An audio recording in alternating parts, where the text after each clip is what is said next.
Les invitamos a escuchar Hay mucha gente buena, un programa que dirige Almudena Delgado. Here comes the sun, here comes the sun, I say.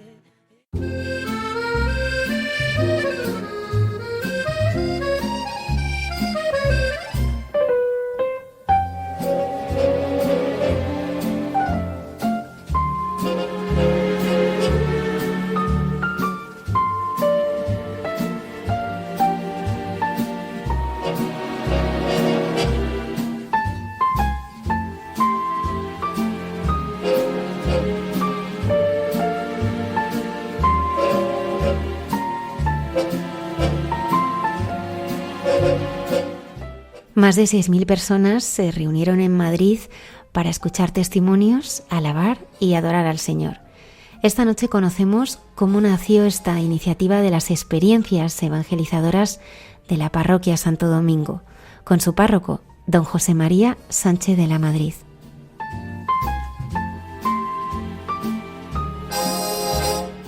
También nos acompañarán el padre Miguel Márquez, Cayetana Heidi Johnson y la hermana Carmen Pérez. Muchas gracias por estar una madrugada del viernes más con nosotros. Comenzamos.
Singing in the rain, just singing in the rain. What a glorious feeling, I'm happy again. I'm laughing at clouds so dark up above. The sun's in my heart and I'm ready for love. Let the stormy clouds chase everyone from the place. Come on with the rain, I've a smile on my face. I'll walk down the lane with a happy refrain, just singing, singing in the rain. Dancing in the rain.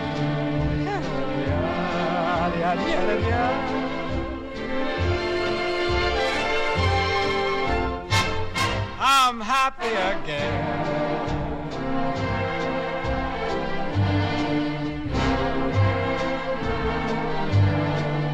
I'm singing and dancing in the rain.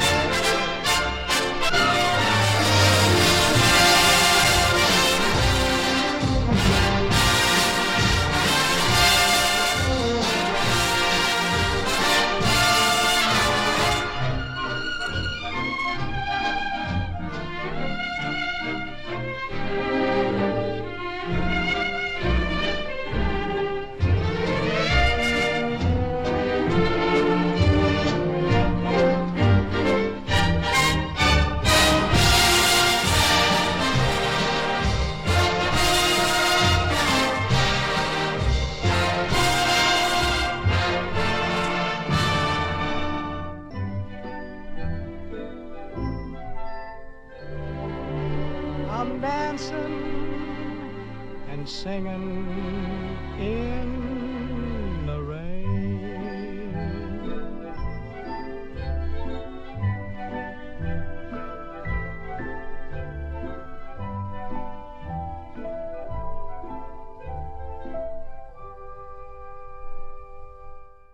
Recientemente en el Movistar Arena de Madrid, más de 6.000 personas se juntaban para escuchar testimonios, para orar y para adorar el Santísimo.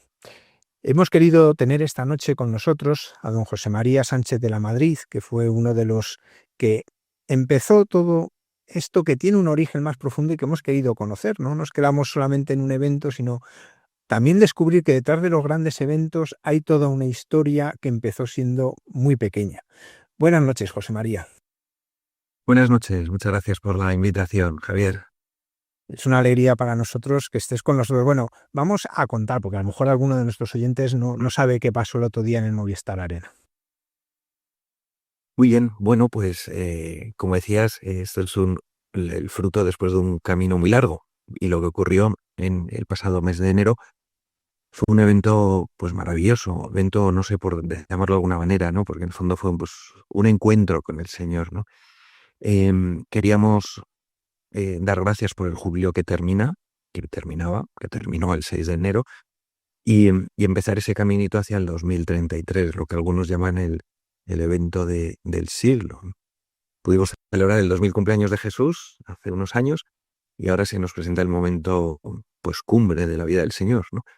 Y que va a estar pues esa celebración del 2000 aniversario de la muerte y resurrección de Cristo, Pentecostés y el comienzo de la Iglesia. Y eso es lo que celebramos en el 2033.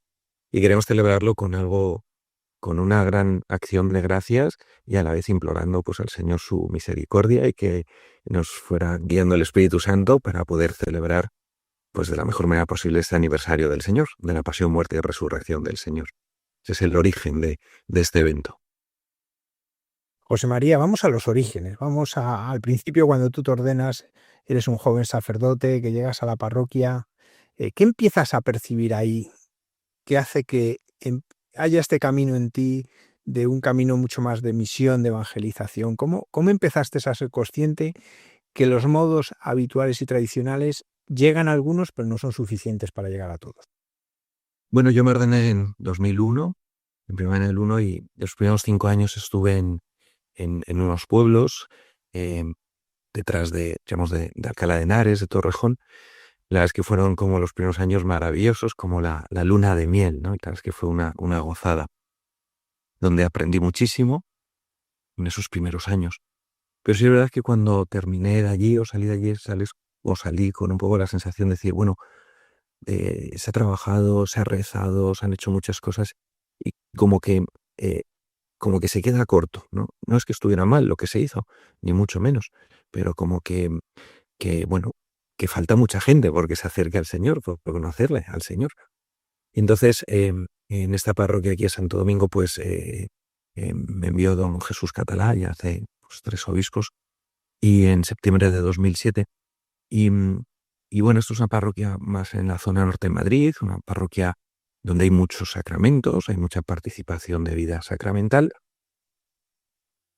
pero lo mismo, podíamos llegar a mucha más gente.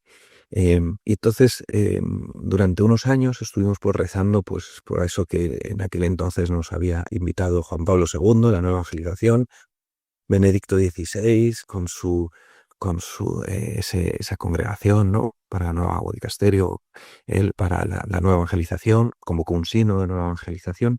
Entonces, en continuidad, pues con el Concilio Vaticano II, pues ir dando vueltas en la oración y en la reflexión, decir, bueno, ¿cómo podemos hacer una transmisión de la fe más eficaz? O sea, en el fondo es eso, que mucha más gente se acerque al Señor. No es otra cosa, que es en el fondo lo que los sacerdotes pues llevamos en el corazón. Que por eso somos sacerdotes, que lo que queremos es, primero, evidentemente, nos sabemos pues muy hijos amados de Dios, y disfrutando nuestra relación con el Señor, pero eso lo queremos compartir, ¿no? No queremos quedarnos solo para nosotros mismos. Y en eso consiste nuestro ministerio, poder ayudar a otros a que se acerquen al Señor. Y eso, pues, todos los sacerdotes yo creo que es de las cosas que más nos planifican, ¿no? No solo nosotros sabernos hijos amados de Dios, sino que otros muchos descubran que son hijos amados de Dios, ¿no? Entonces, en ese run, pues, fueron apareciendo, después de oración, como decía, todo empezó con oración, como siempre, fueron apareciendo 2 o 3 actividades que empezaron a renovar un poco la pastoral, ¿no?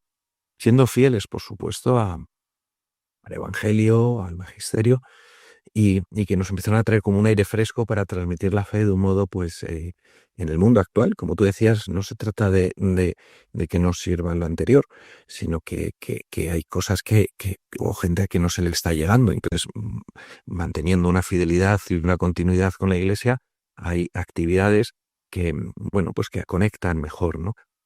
Entonces, una de ellas fue Alfa, que por supuesto para nosotros ha sido como el gran motor de renovación, que luego ya si quieres hablamos un poquito de ellas. También llegó el Oratorio de Niños Pequeños, que nace en Valencia con Gonzalo Carbó, y eso pues nos ayudó también a renovar la catequesis.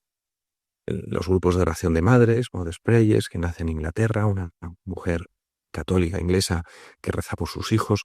Y bueno, son distintas actividades que empiezan a traer como esperanza, ¿no? O sea, es decir, que se pueden hacer las cosas de otra manera, y que conectan, que enganchan con la gente, ¿no? Que engancha con un sector de gente que a lo mejor no estábamos llegando. Y eso es lo que empieza a generar ese motor de renovación. Hay un momento clave ahí en el 2013, porque efectivamente llamados no es cosa de un día, ¿no? Que es lo que ocurrió el pasado mes de enero. Sin lugar a dudas es el trabajo después de 12, 13 años y más, ¿no? Pero por lo menos de 12, 13 años es como un fruto después de todo un caminito que se ha recorrido. Yo en 2013 pues era el año de la fe, que había convocado Benedicto XVI, y nosotros para marzo pues organizamos una semana de evangelización. Pues un poco ya teníamos todo ese run, muchos colaboradores, y eso, cómo poder llegar a más gente, a los padres de catequesis, a las familias, a los niños, a los enfermos, a los sanos, a los adultos. Y organizamos una semana de evangelización allá por marzo del 13, que casualmente coincidió con la elección del Papa Francisco, ¿no? En aquel entonces no sabíamos que Benedicto iba a renunciar y que iba a ser elegido el Papa Francisco, cuando nosotros habíamos programado esa semana de evangelización. Y entonces en esa semana de evangelización ocurrió algo maravilloso. Fue como un punto de inflexión para todos nosotros, o como una confirmación de eso que habíamos empezado a ver con algunas actividades, como que era trasladable pues a la pastoral, ¿no? Entonces, toda una serie de claves, de principios que pueden ayudar a que la gente se acerque de una manera más fresca a la fe, más fresca, alegre, donde, pues bueno, mucha gente redescubra el gozo y la alegría de la fe, que luego fue una palabra que el Papa Francisco utilizó constantemente, ¿no? La alegría, ¿no? La palabra alegría. Y es así, y así fue. Ahí nació lo que ahora llamamos las oraciones de misericordia, que tenemos todos los primeros lunes de mes, desde 2013, que luego también, si quieres, abundamos un poquito en ellas. Y ese fue pues el camino que nos llevó a en septiembre de 2013, ya de forma intencional, montar un consejo pastoral en clave de evangelización, es decir, cómo pues revisar las actividades, pero poniendo esa clave evangelizadora misionera y darle esa prioridad al primer anuncio, y bueno, donde no dar por supuesto la fe. O sea, el hecho cuál es, pues que las parroquias venían en general de una sociedad más o menos cristiana, donde la gente pues iba a las parroquias principalmente a recibir sacramentos y por supuesto la Eucaristía, que es lo más grande que hay. Pero no es lo único, porque incluso para llegar a valorar la Eucaristía, pues las personas tienen que hacer su recorrido, ¿no? Hay que ayudarles en ese camino de la fe. Y entonces, bueno, pues nos pusimos un consejo de evangelización ahí a explorar y a hacer una reflexión, las dos cosas, oración siempre, la gracia por delante, pero también un trabajo intencional de revisión de cómo podemos poner un poco toda la parroquia en clave misionera, en clave evangelizadora. Bueno, aquí se nos abren muchos caminos. ¿Por dónde quieres que vayamos? Pues vamos a comenzar por esto que nos decías. Nos has mencionado Alfa, nos has mencionado la oración de madres y también el oratorio de niños. ¿Qué es esto y qué vistes que aportaba a la vida de la parroquia que os impulsó a todo esto que nos ibas contando? Muy bien.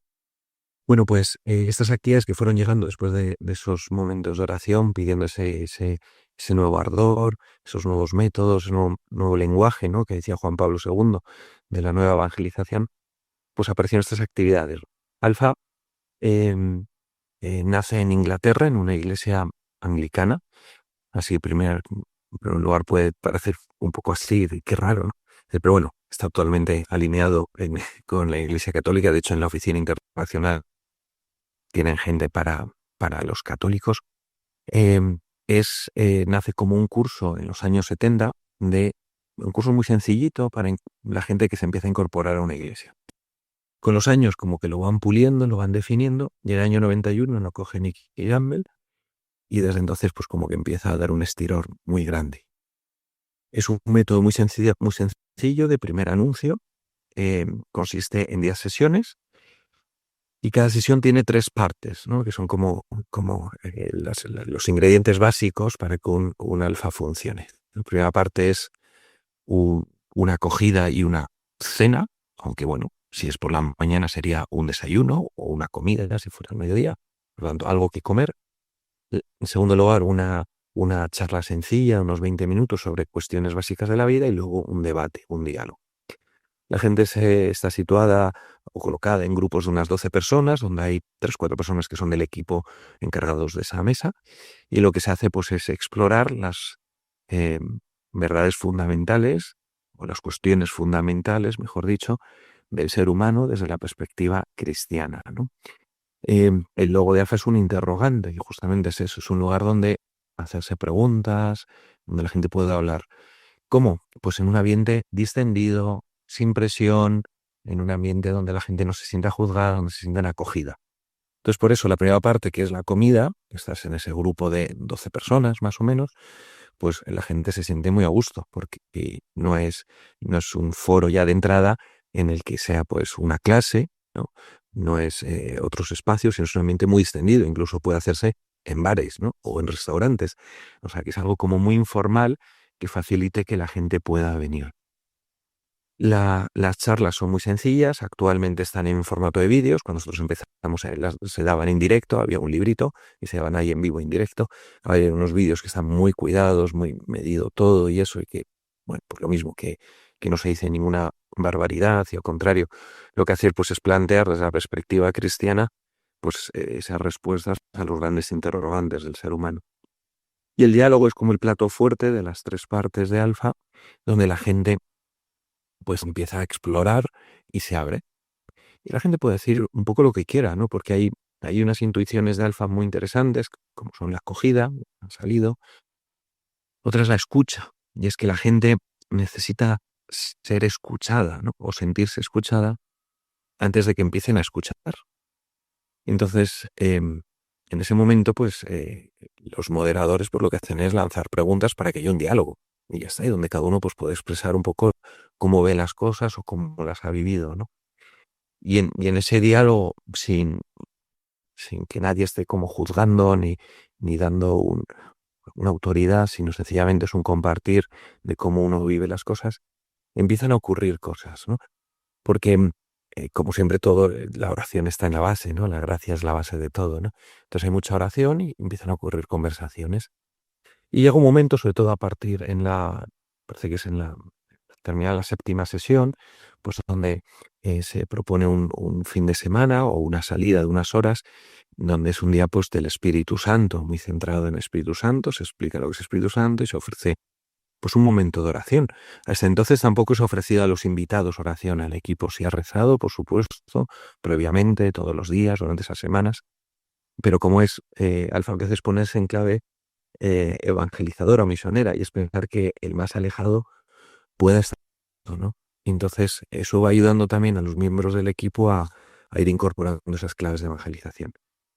Entonces, ese momento de oración de la semana 7ª, pues para mucha gente es como un primer encuentro con el Señor, una primera experiencia del amor de Dios, y bueno, y es maravilloso. Y luego ya termina las 10 sesiones y nada. Y termina como cualquier acto de primer anuncio, como cualquier iniciativa o actividad de primer anuncio. Luego viene el reto de la continuidad, como darle continuidad a eso, ¿no? ¿Qué es lo que nos ocurre a nosotros? Que visto los primeros alfas, pues nos sorprendió primero como una actividad había un índice de perseverancia tan alto. Decir, bueno, oye, aquí se ha invitado mucha gente y no solo no han venido, si es que han perseverado, es que no se han ido. Nosotros los datos que tenemos desde el primer momento es que prácticamente el 80% termina. son casi 3 meses todas las semanas. Luego, de todos los que terminan, la mayoría quieren seguir. Dices, bueno, el problema después de Alfa no era, no era seguir llamando a la gente, el problema era cómo ahora canalizar y ayudar en todas esas necesidades de estas personas, cómo ayudarles a seguir dando pasitos en la fe. Y entonces surgió un problema, un bendito problema, y era eso, es decir, bueno, es que ahora toda esta gente que se le ha despertado a la fe, o muchos que a lo mejor no han tenido un encuentro con el Señor, pero que quieren seguir avanzando y profundizando, y por lo tanto, bueno, pues ya están en contacto con la comunidad cristiana y van dando sus pasitos, cada uno como viene, ¿no? Entonces, bueno, esto que es Alfa son las claves que luego nos han ayudado a ir renovando distintas actividades.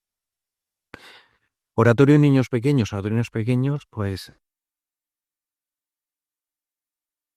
los cooperadores de la verdad que están en Valencia, Gonzalo Carbó ahí al frente, y lo que hace Gonzalo Carbó es como siguiendo el sueño de José de Calasanz, ¿no? A los niños, esa prioridad de los pequeños, algo precioso.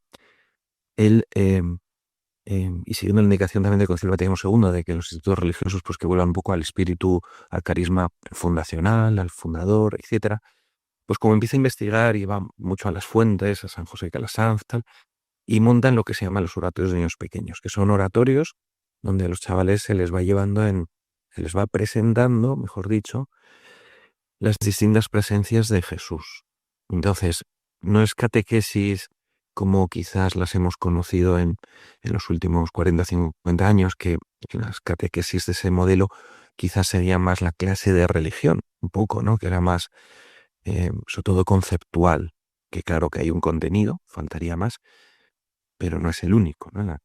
Entonces, en el contexto de un oratorio, es decir, con un sagrario, en un lugar de oración, pues se dispone de una forma en la sala para 12 niños, donde hay 2 o 3 monitores, catequistas, como queramos llamarles. Los niños se les va introduciendo, o se les va, no, mejor dicho, a Jesús en sus múltiples presencias.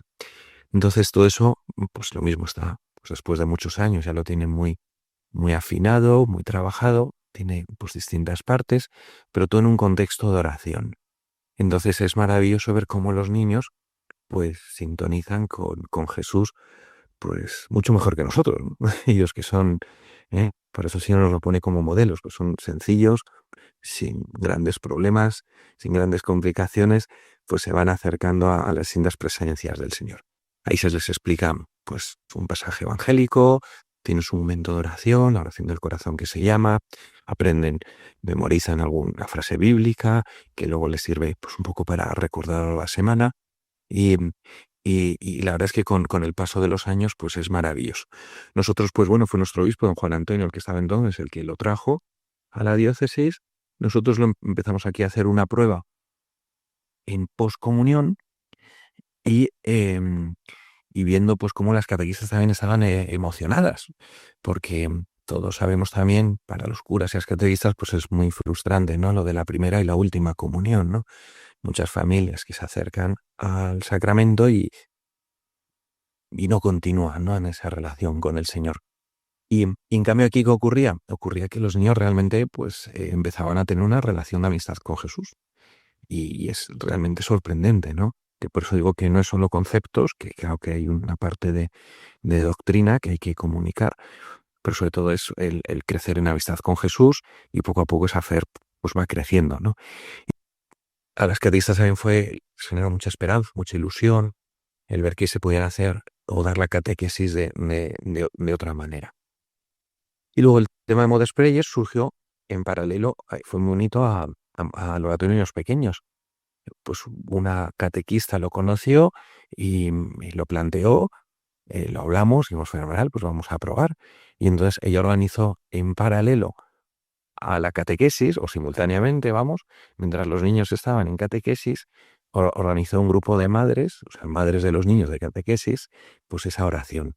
Y también empezó a ocurrir pues algo maravilloso, ¿no? Esa sintonía entre las madres con sus hijos, y todo eso pues muy bendecido por el Señor, por la Virgen, y lo mismo, hay como que, ¡pum!, se despertó una chispa, y digo, bueno, aquí ha pasado algo, aquí ha pasado algo.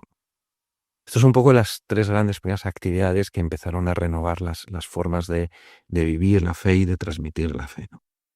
José María, estas cosas son nueva evangelización, como decías, pero ¿a ti cómo te han evangelizado estos niños que tú has visto y con los que has estado en el oratorio?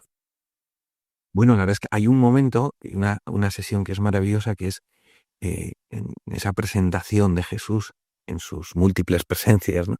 Eh, pues evidentemente está en el sagrario, está en la palabra, cuando dos o más se reúnen en mi nombre, ahí me estoy yo, está en el corazón, dentro de nosotros, y hay una presencia que es en el sacerdote. Entonces es una sesión muy bonita y la verdad es que es una maravilla, ¿no? Porque en ese día se invita al sacerdote, que tampoco, vamos, que puede ir cuando quiera, pero digamos que es el único día así como indispensable que va el sacerdote. Y entonces para los niños se les ha ido introduciendo, venga, vamos a invitar a Jesús a que venga, ¿no? Entonces, ven Señor Jesús, ven Señor Jesús. Entonces aparece el sacerdote y para ellos es sorprendente la fascinación, ¿no? Como quizás ya te conocen, porque te han visto, evidentemente, por la iglesia o por alguna celebración o por los alrededores de la iglesia, etcétera, en los pasillos, en los salones, etcétera. Pero realmente es que se lo creen. Se creen que Jesús actúa a través del sacerdote. Y entonces el poder rezar con ellos, en esa sesión se les explica aquel pasaje de cuando Jesús se enfada, ¿no? Porque los discípulos quieren quitar a los niños, ¿no? Y Jesús dice, pues la frase preciosa, ¿no? Dejad que los niños se acerquen a mí, ¿no? Los que son como ellos es el reino de Dios. Y decía que los bendecía imponiéndoles las manos. Entonces, después de explicar ese pasaje, pues los niños uno a uno se acercan al sacerdote y ahí, pues delante del grupo, se les bendice. Y, y es maravilloso porque es que se te acercan y te hacen unas peticiones, eh, quieren que reces por cosas de ellos, por sus padres, por sus familiares. Y sabiendo que eso, que es que con una sencillez, pero a la vez con una profundidad, que a uno le deja planchado. Dices, bueno, Señor, dame a mí esa fe, ¿no? Y entonces es maravilloso el ver cómo esos niños tienen pues eso, esa sencillez sobre todo, ¿no? Sin grandes complicaciones de entrar en comunicación con el Señor, de hablar con Él y de percibir también lo que el Señor les dice, ¿no? Porque luego ellos cuando rezan en silencio, si quieren, comparten en voz alta. Y claro, lo que el Señor les va diciendo son cosas maravillosas y que realmente les llena sus vidas. También les da muchas seguridades, ¿no? Porque muchas veces, pues, en un mundo también, pues, tan roto, ¿no? Y familias, pues, tan dañadas, pues, el que se sientan amados por el Señor, pues, no es ninguna tontería. Les da mucha seguridad en su vida.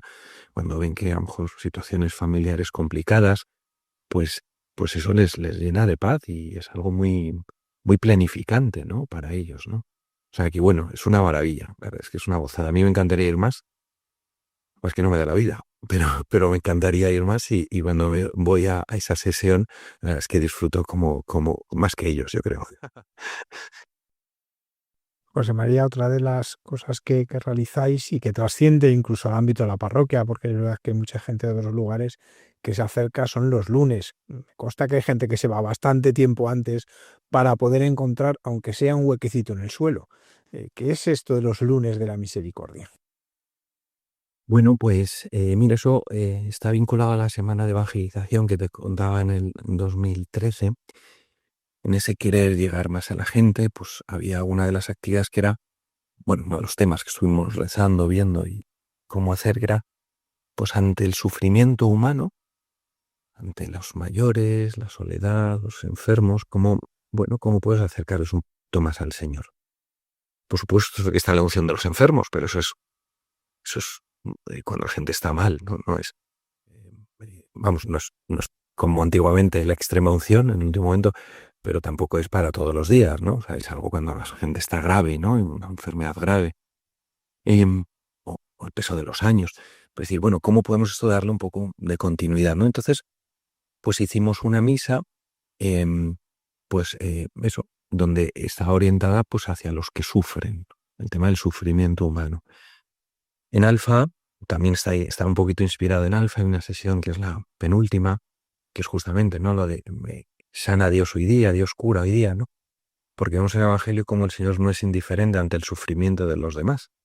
Entonces nosotros vimos, bueno, pues ante el sufrimiento, ante los problemas, ¿quién no tiene un problema? Ya sea una preocupación, un problema laboral, un problema familiar o de relaciones con alguien, o por supuesto las enfermedades. Bueno, pues el Señor, hay una promesa que dice ahí, y es: venid a mí, los estáis cansados y agobiados, y yo os aliviaré. Entonces, con ese run que teníamos, después ya habíamos hecho, en el 2013 llevamos ya 2 o 3 alfas hechos, y bueno, pues se nos abrió un poco ese horizonte de cómo evangelizar ante el sufrimiento, es decir, cómo presentar también al Señor y cómo Él puede dar una respuesta, ¿no? Y más en un mundo donde ante el sufrimiento mucha gente pues va buscando otros sitios, otros lugares, digamos, temas esotéricos o cosas de estas, ¿no? Es decir, bueno, pues oye, nosotros desde la fe tenemos mucho que decir, mucho que aportar. Entonces así surgió esa primera experiencia en esa semana de evangelización de marzo del 13. Luego hicimos otra en la jornada en la Pascua del Enfermo en mayo del 13. Y luego, viendo como que habíamos tocado una tecla, hicimos otra en julio del 13. A esa me acuerdo más vino don Juan Antonio, nuestro obispo, y también pues fue muy bonito, ¿no?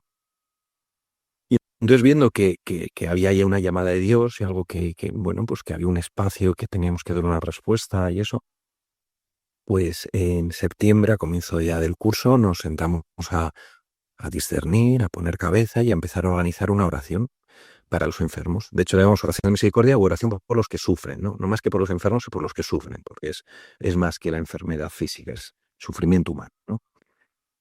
Y entonces empezamos el primer lunes de octubre del 13, y desde entonces, pues todos los primeros lunes lo hemos tenido, excepto en agosto, que aquí se va todo el mundo, desaparece todo el mundo de Madrid, le hemos tenido.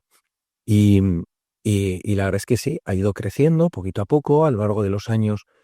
También el Señor nos ha ido llevando, hemos ido viendo cosas, hemos ido puliendo, o sea, se han ido ajustando cosas, como con una especie de revisión constante. Y la verdad es que ahora es un formato muy bonito que dura 1 hora. Bueno, está la misa antes, pues la misa de diario, pero la oración como tal dura 1 hora. Y, y desde hace ya varios años, pues la iglesia se llena, efectivamente, ya como 1 hora antes, los lunes está llena, ¿no? Y dices, bueno, esto es una locura, ¿no? O sea, pero se ve que hemos tocado una tecla, es decir, oye, que es la iglesia se llene un lunes, cuando, yo qué sé, cuando desde el punto de vista práctico diríamos, joder, ese es el peor día de la semana, ¿no? O sea, la semana arrancando, los lunes a todo el mundo nos cuesta arrancar, está el fin de semana, venimos del fin de semana y tal. Y bueno, lo pusimos el lunes por sacar un poquito de los jueves también, de los jueves eucarísticos, de unas adoraciones más, digamos, más tranquilas, o un estilo más tradicional, que están fenomenal, pero era como algo complementario, ¿no? Que no quita lo otro, sino eso. Y entonces consiste en una adoración donde, bueno, pues hemos cogido un poco todas esas claves de alfa también, ¿no? Y las hemos llevado pues a una adoración eucarística. Entonces, clave de evangelización. Primero, pues que todo el mundo venga. ¿Cómo? ¿Cómo está en su vida? No se le juzga a nadie se le pregunta. Lo primero que hay es una acogida y la hacen unos laicos. Entonces, claro, eso ya rompe un poquito los esquemas, ¿no? Que no sale sacerdote, sino que son 1 o 2 laicos, pues dando la bienvenida a todo el mundo. Previamente el equipo hay un equipo grande que ha estado rezando como calentando motores, ¿no? Como que si la iglesia fuera un gran horno, ¿no? Y él estar echando ahí leña, ¿no? Para que fuera calentándose ahí del fuego del amor divino, ¿no? Para que la gente pueda pues disfrutarlo, ¿no? Y encontrarse ahí con el Señor. Entonces, digo, oración previa del equipo, acogida, empieza una acogida, después de la misa termina, empieza una acogida, luego pues ya se expone el Santísimo, ahí tenéis unos cantos pues de adoración, cantos de alabanza, luego solemos tener 1 o dos testimonios, testimonios ahí que han ocurrido ahí en una oración de misericordia. Ahí tenemos muchísimos en el canal YouTube, hay muchísimos en el YouTube de la parroquia, cómo el Señor se manifiesta y actúa en las vidas de las personas. En la última oración de misericordia justamente fue la primera después de llamados, entonces ahí leímos testimonios que nos habían llegado de llamados, ¿no?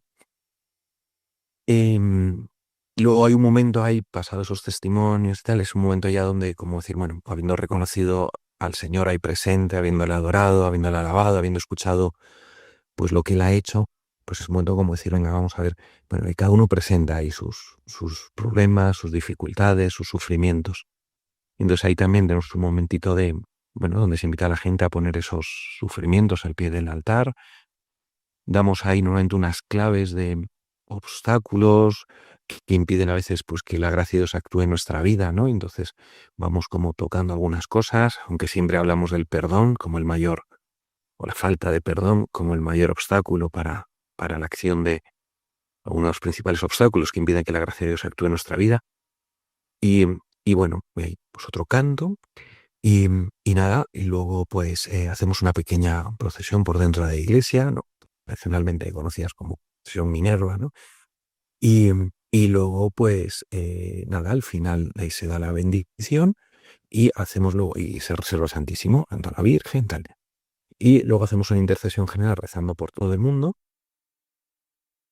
Como ya son las 9:15, 9:20 de la noche, pues la mayoría de la gente se va, pero el equipo se queda y las personas que quieran que recemos uno a uno por sus intenciones, pues se hace el equipo se divide en grupitos de 2 o 3 personas y atendemos personalmente a cada una de las personas que quieran. Y ahí pues rezamos pues, por todo tipo de cosas, ¿no? Pero al final son las mismas cosas para todo el mundo, ¿no? Problemas familiares, problemas laborales, enfermedades. Y, y bueno, ocurren curaciones y muchas veces lo que ocurre, sobre todo, es que la gente se encuentra con el Señor y entonces muchas veces lo que cambia es el enfoque de cómo está viviendo su enfermedad. Y bueno, al final, en el fondo, es poner al Señor y que el Señor dé la respuesta, ¿no?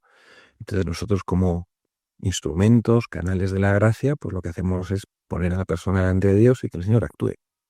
Y las personas se abren y el Señor actúa. Y es que es maravilloso, ¿no? Es maravilloso. Es así, es una gozada. Ocurrió algo también muy chulo, muy bonito en la pandemia, como ya antes de la pandemia empezaba a llenarse la iglesia, y en los años siguientes, pues había, después de la encerrona, ¿no? De la pandemia, pues había limitaciones de aforo. Los jóvenes dijeron, oye, ¿por qué no hacemos una nosotros, donde vengan jóvenes? Y así también pues descargamos un poquito los primeros lunes. Entonces los terceros lunes tenemos desde el año 21, terceros lunes tenemos para universitarios y jóvenes profesionales. Y todo eso lo lleva pues lo mismo. Hay otro equipo que son de jóvenes, que son pues los que llevan todo, la acogida, la bienvenida, pues las reflexiones, los cantos, etcétera. Y entonces es el mismo formato, pero hecho por jóvenes. Y la verdad es que es una gozada también, ¿no? El ver ahí a los jóvenes con todos sus problemas, porque luego al final, en un mundo en el que estamos, donde materialmente, pues es que nunca hemos estado tan bien, pues vemos cómo realmente hay tanto sufrimiento entre los jóvenes, ¿no? Ansiedades, angustias, estrés, falta de seguridad, falta de propósito, falta de sentido. Y bueno, en esas oraciones, pues el Señor va ayudando, sin lugar a dudas. ¿Nos podrías compartir alguno de estos testimonios que hayan, bueno, pues marcado más a la gente, a la comunidad, de los que se han escuchado y que puedas contar? Me imagino que no todos se pueden contar, pero Bueno, en el YouTube hay muchísimos que son los que a eso han autorizado, por supuesto, y se leen, a veces se leen de forma anónima, la persona se pone en contacto con un miembro del equipo, que es el que vive a probar los testimonios. Entonces, si la persona no quiere decirlo, pues no sale a leerlo y se lee de forma anónima y nadie le conoce más que la persona del equipo y ya está. Pues, a ver, el concepto curación, que es que a veces suena un poco raro, es que es muy amplio. Entonces yo creo que eso es bonito. Cuando vemos en el Evangelio que Jesús cura, a Jesús dice predicaba, en el anuncio explícito, ¿eh? Y luego curaba los signos, ¿no? En el fondo es el esquema de la misa, ¿no? Liturgia de la palabra, en primer lugar, la palabra, y luego viene el hecho, el signo, la Eucaristía, ¿eh? Entonces, es algo que nosotros descubrimos y es eso, como, primero, que es el método de Jesús, es lo que él hacía en su ministerio público, que él no es indiferente al de sufrimiento, ya sea físico. Vemos a la viuda de Naín ahí con su sufrimiento y Jesús se compadece. Pues digo, el concepto de oración no es un milagro, porque milagros, o por lo menos Jesús separa entre el concepto de milagro y curación. Dice que en Nazaret, donde no la acogieron bien, que no hizo un milagro, tan solo curó a algunos enfermos, ¿no? Es decir, entonces, milagro sería que la ciencia no tiene explicación, ¿no? Es algo que no está dentro del orden de la razón, de la ciencia. En cambio, curación son muchísimos los frutos. Los frutos puede ser pues, que el médico acierte, puede ser que la persona coja hábitos saludables en su vida, ponga un poquito en orden su vida, porque a veces, pues en este mundo de locos que llevamos, pues el poner orden en la vida, pues ayuda a que las cosas estemos más serenos y menos estresados. O sea, que puede ser el que la persona encaje, que a lo mejor su enfermedad es una enfermedad corredentora, ¿no? Entonces también eso es una gracia, ¿no? Que la persona tiene que descubrirlo y entonces empieza a vivir su enfermedad con paz y serenidad. Entonces, testimonios así, ejemplos, pues por ponerte algunos, em, pues vamos, temas de cánceres, hemos visto bastantes curaciones de cánceres y con las pruebas diagnósticas donde había bultitos y había cosas y a la hora de ir a la operación, pues que no había nada. ¿eh? Temas de cánceres, temas de mucho tema interior, ¿no? Es decir, ansiedades, angustias, relaciones dañadas, ¿no? Entonces, como eso mucho, porque es que eso bueno, todo el mundo, el estrés, las angustias, agobios, pues la gente encuentra ahí mucha paz y serenidad y un enfoque nuevo pues para afrontar su vida. Luego esto hay que seguir, evidentemente, no es cosa de una oración y ya está, ¿no? Pero bueno, dolores, gente que lleva años con dolores, pues que desaparecen, ¿no? En unos minutos de oración y por lo tanto les da un alivio, ¿no? Es decir, una persona, digo, yo con dolores de espalda, no sé qué, dice, no es lo más importante, ¿eh? Eso que son las madres, que son unas madrazas siempre, pues pensando en los demás. Yo, no, pues si tú rezas por los demás, pero también por ti, el Señor te quiere a ti, ¿no? Y dice, no, pues es que efectivamente tienes razón, porque al final, claro, el dolor de espalda, pues al final me hace estar de mal humor a última hora del día, estar cansada y al final pues hay mal ambiente en casa. Y digo, pues eso, es que no es indiferente. Y el Señor pues llevó su dolor de espalda. Eso ocurre con mucha frecuencia, lo vemos en las oraciones habitualmente en las oraciones de misericordia. Luego temas más de fondo gordos, como por ejemplo temas de abusos, ¿no? Chicas que han perdonado a su abusador y eso les ha dado una gran libertad interior, el sobreponerse a ese sufrimiento a esa barbaridad. Bueno, pues la vida, muchos temas de relaciones personales también, pues eso, problemas familiares entre hermanos o padres e hijos, y cómo poco a poco pues se han ido reconstruyendo relaciones familiares y bueno, y es una maravilla. Así que va un poco por todo eso. O sea, al final pues digo que no es tanto concepto curación, que es así, sino, o entender el concepto de curación como algo más amplio. Nosotros hablamos de oración por los que sufren. José María, ¿por qué nos cuesta tanto ser conscientes de que el Evangelio sigue viviéndose, que Jesús sigue actuando? A veces hablamos de estas cosas como algo muy extraordinario cuando tendríamos que darnos cuenta que el Señor actúa. ¿Y cómo lo vives tú cuando lo estás viendo cotidianamente? Bueno, yo creo que efectivamente es algo que quizás sea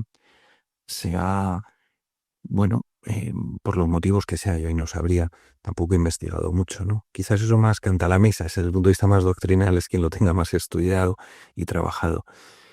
Pero, em, em, es decir, no nos lo han explicado, ¿no? Es decir, si esto lo hubiéramos visto desde pequeños, quizás estaríamos más acostumbrados, ¿no? Pero al final, eso es lo que el Evangelio es palabra viva. Y Jesús está vivo y sigue haciendo lo mismo. Porque en el fondo los problemas de las personas son los mismos. Hace 2000 años que ahora. Los problemas de fondo, evidentemente. Los temas importantes, ¿no? ¿Y por qué nos cuesta? Pues digo, no sé, quizás eso, no nos lo han explicado. Entonces, sí es verdad que nosotros si no nos ha ido llevando un estilo como muy sencillo, muy sobrio. También siempre hemos dicho que nosotros somos aquí castellanos, ¿no? Pero incluyendo toda esta gracia, ¿no? Porque sin lugar a dudas es una gracia de Dios. Y ocurre, y lo vemos que Jesús lo hace, y Jesús dice en la última cena, al que cree hará cosas mayores de las que yo hago. Eso está dicho por Jesús. Él luego envía, y dice, orad por los enfermos, orad unos por otros para que os curéis. Entonces, el apóstol Santiago, nuestros apóstoles vemos como los apóstoles lo hacen. Y hoy es el método de Jesús. Es decir, es el espacio del sufrimiento, es un área de la vida que antes o después todo el mundo le va a tocar por algún lado. O sea, que no tiene un problema, como decíamos antes, ¿no? Y entonces es un lugar donde donde la gente está abierta, claro, en un momento de autosuficiencia, si la gente todo va bien o lo que sea, pues muchas veces humanamente nos olvidamos de Dios. Pero que en ese momento la gente está muy permeable, muy abierta, entonces es una cuestión buenísima. Entonces, las razones de por qué nos cuesta, pues no lo sé. Digo, yo creo que quizás porque no nos lo han explicado y no lo hemos vivido, y a lo mejor es algo que, bueno, que con los siglos ha abandonado un poquito, pero el hecho es que si se cuida, pasan cosas, y nosotros lo vemos todas las semanas, vamos, todos los meses. Como el duelo, por ejemplo, otro tema, el duelo. El duelo, al final, es un tema donde mucha gente pues entra en bucle y entra en una especie de espiral donde no puede salir. Entonces, el duelo, desde el punto de vista psicológico, está muy estudiado, y hay que ir al médico o al especialista. Por supuesto, cuando hablamos de cáncer, nunca decimos que se deje de ir, no, al contrario, medios humanos y medios sobrenaturales, siempre las dos cosas, ¿no? Fe y razón, ¿no? Pero aquí en la iglesia nos toca la parte de fe y de oración, ¿no? ¿Sabes? Y entonces el duelo, y he visto gente como, pum, en 5 minutos una oración, una persona con una angustia brutal, con una incapacidad para salir de casa durante años, pum, se destapona y empieza a vivir. No se le quita el dolor, porque el dolor está ahí de haber perdido a un familiar, o un ser querido, o incluso un hijo. Es algo tan duro, ¿no? La pérdida de hijos. Pero el Señor lo que ayuda es a vivir ese momento, ¿no? El Señor no dice que la vida sea fácil, ¿no? Lo que dice es que va a estar con nosotros, ¿no? Nos provee de su compañía. Y nos ayuda a afrontar esos momentos difíciles. Y es verdad que quizás a lo mejor también se han podido dar abusos en este tipo de cosas, y quizás eso también pues lleva a precauciones, y es verdad, y hay que ser prudente, eso está claro, porque hay que ser prudente, eso es evidente.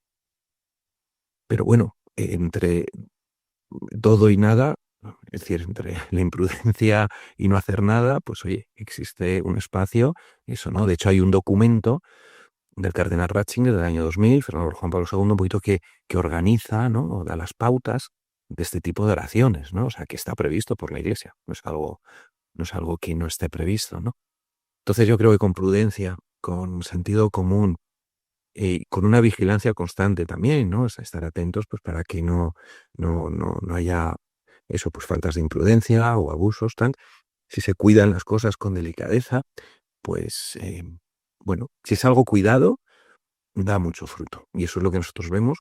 Y es una de las cosas que nos llevó a hacer lo del Movistar Arena, en llamados. Que decir, bueno, vamos a tener pues para ese final del 25, el júbilo del 25, y para el comienzo, empezar ese caminar hacia el 2033, pues tener una gran oración de misericordia donde pueda venir todo el mundo que quiera. Porque en la iglesia es que no entran. Y en YouTube, pues miles de conexiones también. O sea que eso es. Pero así oído parece muy sencillo, pero recuerdo que hay artistas que no se atreven a actuar en el Movistar Arena porque es muy difícil llenarlo. Y como vosotros, de una experiencia que es en la parroquia, de repente decís, ala, vamos a hacer lo que muchos artistas conocidos no hacen. ¿De dónde nace esa confianza en esto va a llegar? Bueno, tampoco, a ver, no cogimos, nuestra área tiene una peculiaridad, y es que puedes elegir la capacidad de gente, ¿no? Entonces, está como escalonado, ¿no? Entonces, nosotros elegimos un poquito más de 6.000 personas, y, y bueno, el cálculo era, de, bueno, si aquí esto se llena, presencialmente suelen venir unas 700, 800 personas, unas 2.000 y pico personas online, luego hay mucha rotación, a que mucha gente viene por primera vez o una o dos veces al año, pues era como realmente sencillo, ¿no? Vamos, sencillo, o no sé, o los números nos hablaban, no sé, dentro evidentemente hay un paso de fe, hay que lanzarse a la piscina, y bueno, gracias a Dios había agua en la piscina.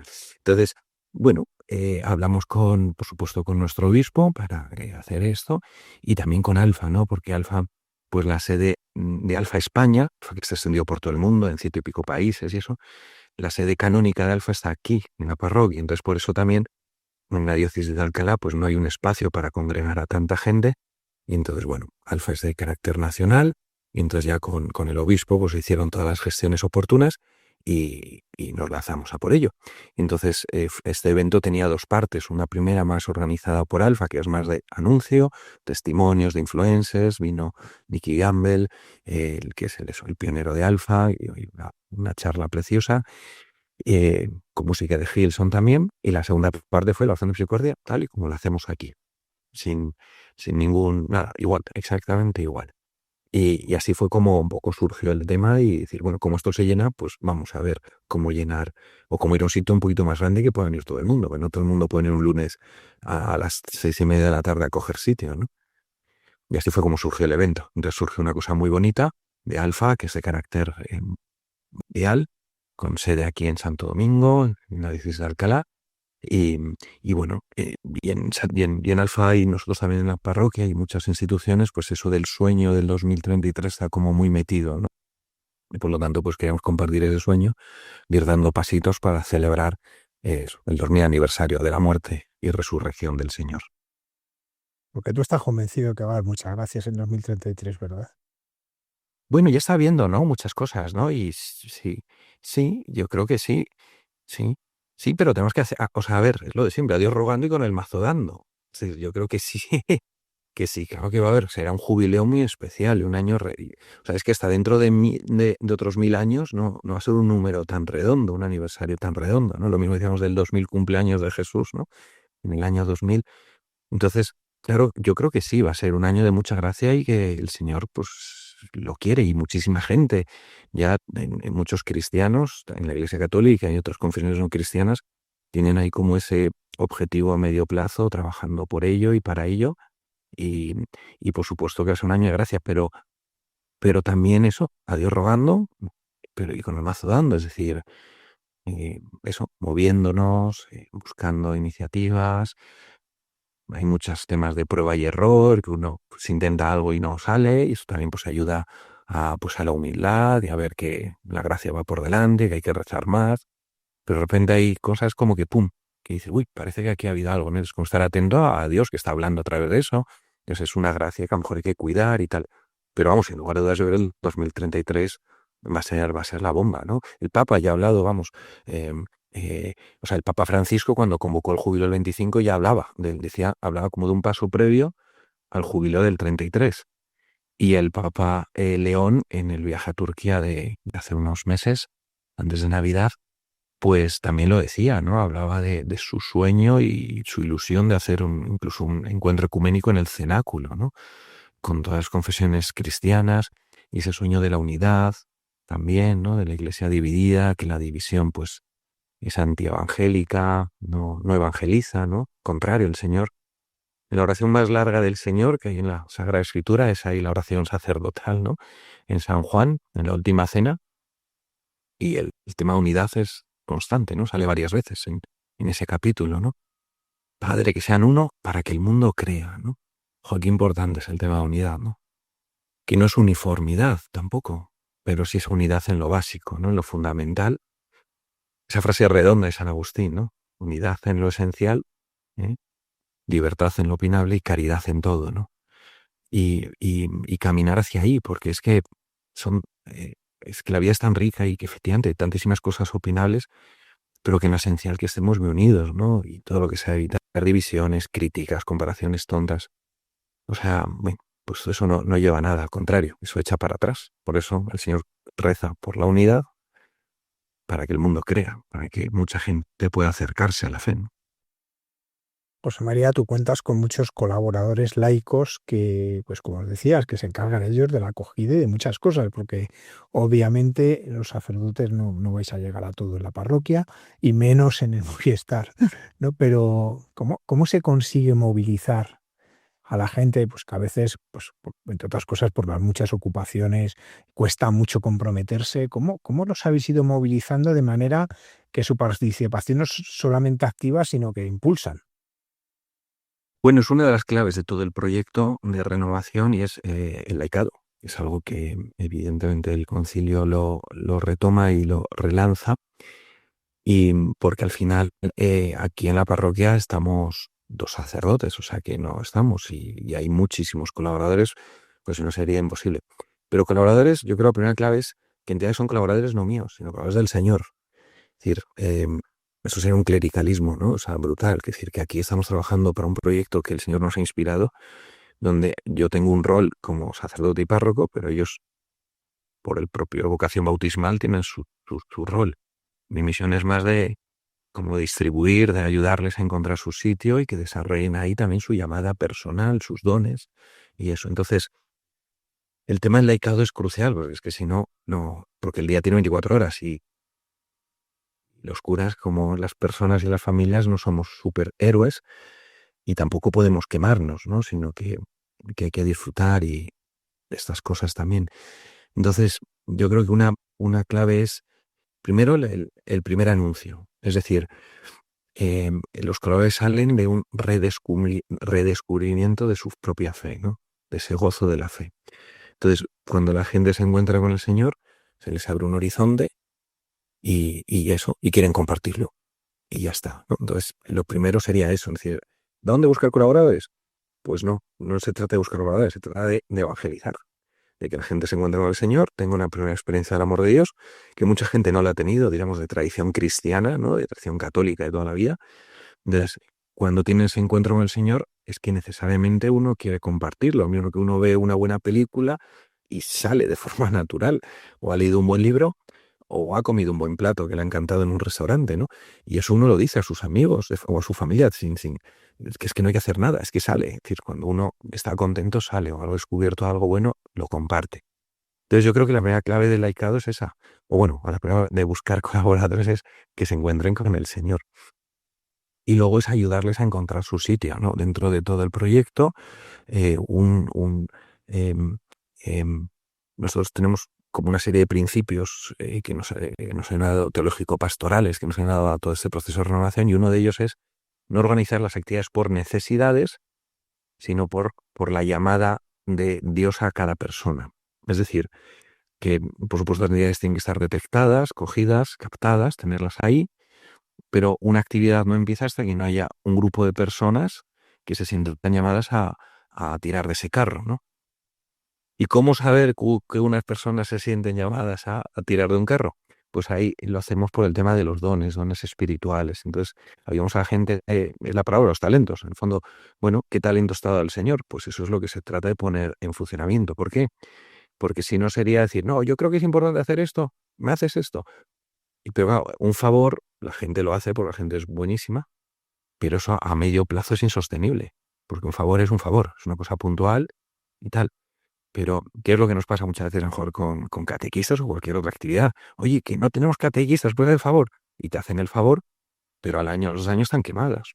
¿Por qué? Pues que a lo mejor no, su vocación no es ser catequista, ¿no? O la llamada de Dios. Entonces, una manera de descubrir por dónde Dios ha llamado a cada uno es eso, ¿no? Entonces nosotros tenemos unos cursos de formación para los colaboradores, que es descubrir cuáles son esos talentos, esos dones con los que Dios le ha enriquecido para ponerlos al servicio. Y con eso, pues teniendo esos dones, de oye, pues tenemos esta actividad, este tema, esta y a partir de allá se va concretando dónde puede encajar su colaboración.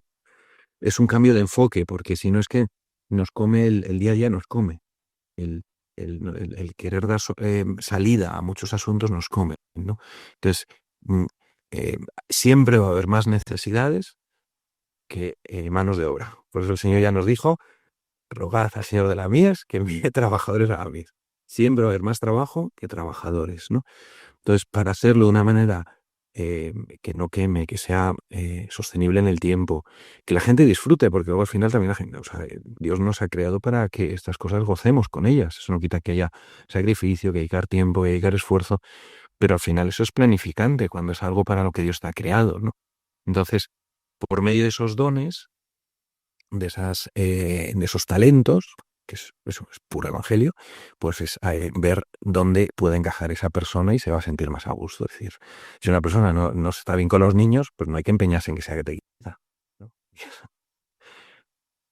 Eso. Entonces, esos sean como dos momentos o dos claves muy importantes. Encuentro con el Señor y ayudarles a descubrir su sitio por medio de talentos, de sus dones.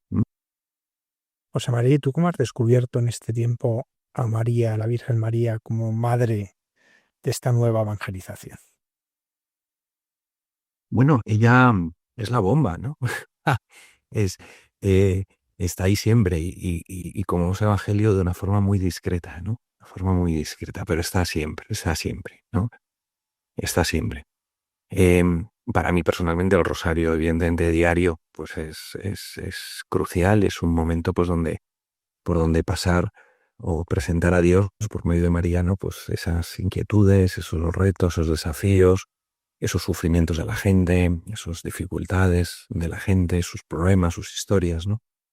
Y entonces eso, pues sin lugar a dudas ahí está. Y luego en todas las actividades, pues María está ahí siempre presente como ese manto maternal que lo cubre todo, ¿no? ¿Eh? Y es así, ¿no? El tema de las Modes Prayers, por ejemplo, pues evidentemente es algo muy, muy maternal y está muy en conexión con la Virgen María. En la oración de misericordia, pues siempre. En los momentos de intercesión, pues la fuerza de María es incuestionable, vamos. Como María intercede ante Dios por nosotros, pues es un camino, lo que siempre han dicho a los santos, ¿no? Un camino seguro y rápido para ir a Dios, ¿no? O sea que así es. Luego también, pues por las peregrinaciones, ¿no? Intentamos todos los años hacer alguna peregrinación y la Virgen María, pues eso, lugares marianos o Tierra Santa, ¿no? Pues es absolutamente mariano, ¿no? Y cristocéntrico, ¿eh? O sea que sí, vamos, está ahí siempre, está siempre, está siempre. Está siempre de forma muy discreta, eso también es cierto, ¿no? Pero está siempre. Y la gente, luego la gente le ayuda muchísimo, ¿no? Porque, em, bueno, luego cada uno, evidentemente, cada uno tiene su propia espiritualidad y su propio caminito de acercamiento a la fe. Pero para la gente descubrir esa ternura de María, esa cercanía de María, pues es algo que les ayuda mucho, ¿no? Porque les lleva a un Jesús también bueno, no a un juez, no a un francotirador que está ahí esperando a quien nos pille, no, sino al contrario. Esa ternura de María pues lleva a descubrir a eso, a un Padre bueno, Dios Padre bueno, a Jesucristo, ¿no? Un hermano mayor, podríamos decir así también bueno, que nos lleva de la mano, ¿no? Como esos hermanos mayores que iban a sus hermanitos, ¿no? Y al Espíritu Santo, por supuesto, también que fecundó a María, pues ella es camino seguro y camino rápido para acercarnos a Dios. Y así lo vive la gente, o sea, eso se constata, o sea, que con mucha sencillez que la gente lo integra en su... Hay a lo mejor que al principio el rosario pues puede costar un poquito más, pero bueno, hay otras formas sencillas de piedad mariana, pues con, pues yo qué sé, pues eso, un Ave María, la Salve, oraciones sencillas, el mismo diálogo con la Virgen, ¿no? Hablar con ella, ¿no? Orar con ella, ¿no? Pues eso a la gente pues le ayuda una barbaridad. Don José María Sánchez de la Madrid, párroco de Santo Domingo y la Inmaculada Algete, muchísimas gracias, en primer lugar, por tu ministerio y en segundo, por haber compartido pues todas estas luces que el Señor ha ido regalando a tantas personas, no solo a ti, sino a tantas personas, pues para abrir caminos de evangelización y no solamente en vuestra parroquia, sino que están llegando a muchos otros lugares. Muchas gracias. Bueno, muchas gracias a vosotros por la invitación y gracias a Dios porque tanto a mí personalmente como a todos los colaboradores, todo esto es algo que nos sobrecoge. Sabemos que esto no es nuestro, tenemos la clara conciencia de que esto es de Dios y también que estamos llamados a compartirlo, ¿no? Por eso todos también los llamados y otras muchas actividades en las que ayudamos a otras muchas parroquias en su camino de renovación pastoral, pues porque sabemos que esto es un tesoro que es para compartirlo también. Así que nada, muchísimas gracias Javier por la invitación.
Escuchar a don José María nos ayuda a ser evangelizadores nosotros también en nuestros ambientes. Y ahora recibimos al Padre Miguel Márquez en Dios nos hace guiños.